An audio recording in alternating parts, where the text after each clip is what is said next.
Previously on Tom Snow's vlog, he's very happy to be here. It's great being here. He started crying. I know I started crying. Then he arrived in Hong Kong. And then I arrived in Hong Kong. He's Tom Snow and he would like to invite you to enjoy episode 2.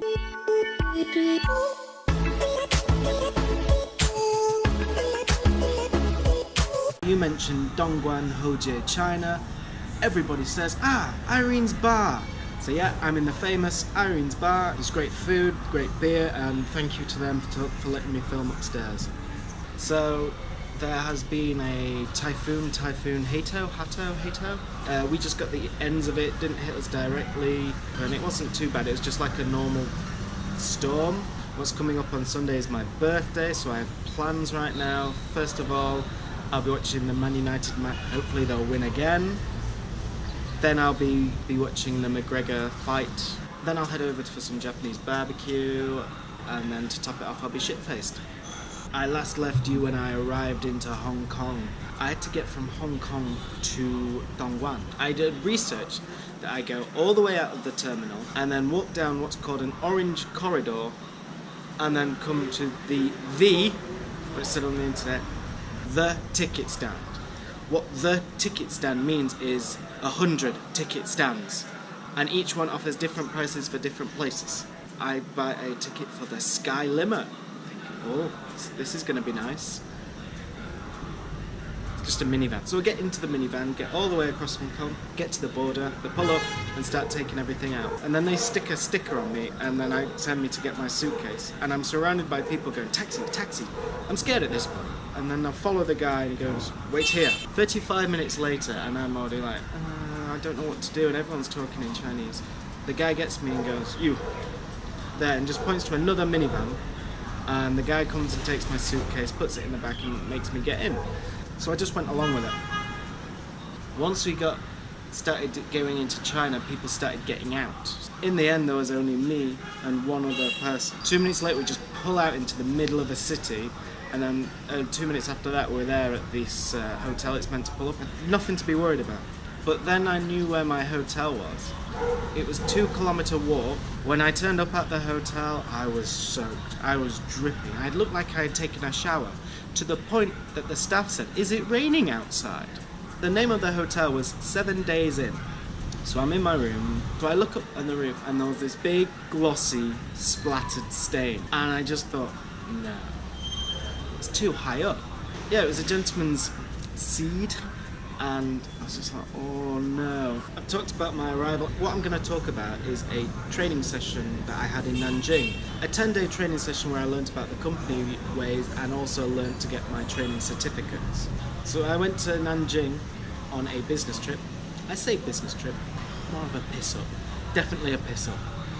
I was meant to meet with another new character in my city and then go to the airport. I had to be outside my hotel room at 6 a.m. I was meeting another colleague and was travelling together. Only when we agreed to meet him, he didn't show.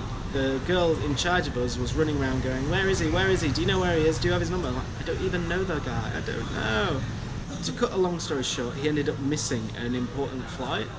So if there's turbulence in the west, the plane will usually fly above or below it. If it's not that important, the plane in China will just fly straight through it. I've never been that scared in my life. I was gripped to my seat. Landed and then got to the airport, and that's where I met the other colleagues. And we get to our hotel. We were assigned roommates, and actually my roommate, Mr. D, Mr. D's not the best word I could use. Probably I was very, very lucky. I probably had one of the best roommates. He probably won't say the same. He'd probably say he had one of the worst roommates in me.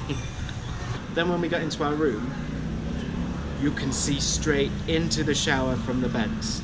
Yeah, the shower is completely see-through.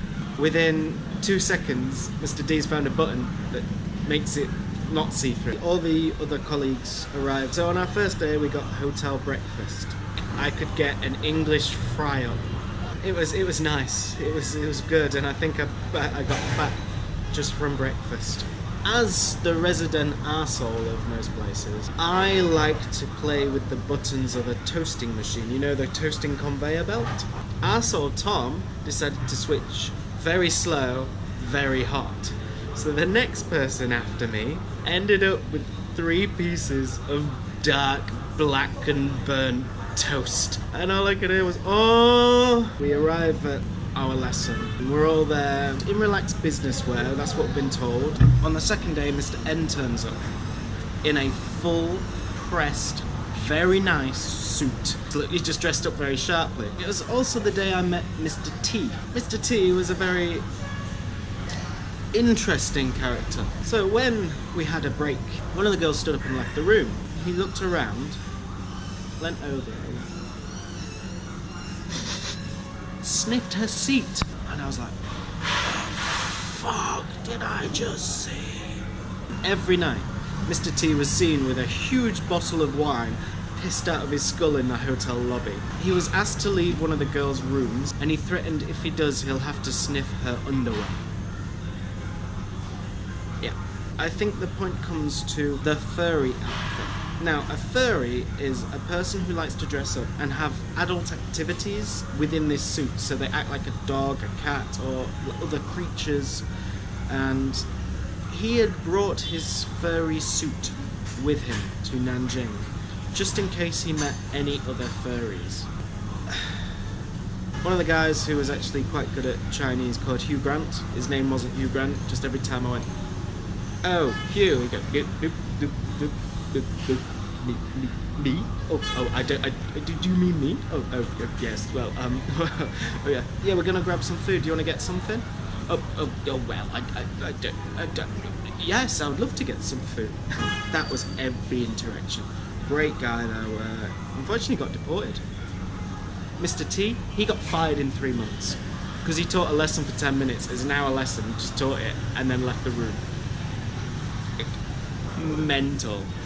Few other things that happened. Me and Miss C, we took the subway to what we thought was the night market. We think it's this one stop away from the end of the line. I was on this subway for about 20 minutes, and I was joking with her, saying, you know, when we get out there, it's just gonna be a sign that says loading, and the rest of it's just pure white, ready to be built.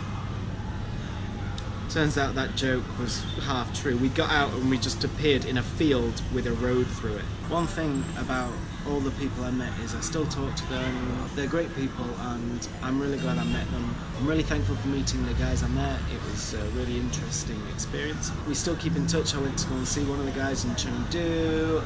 I hope to see all the others. The longest someone survived off that training session was 1.5 years.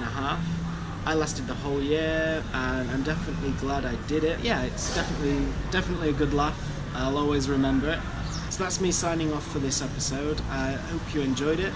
I hope it informs you of where I am. If you do have any questions, just drop them in the comments box or message me personally and I'll be more than happy to answer them.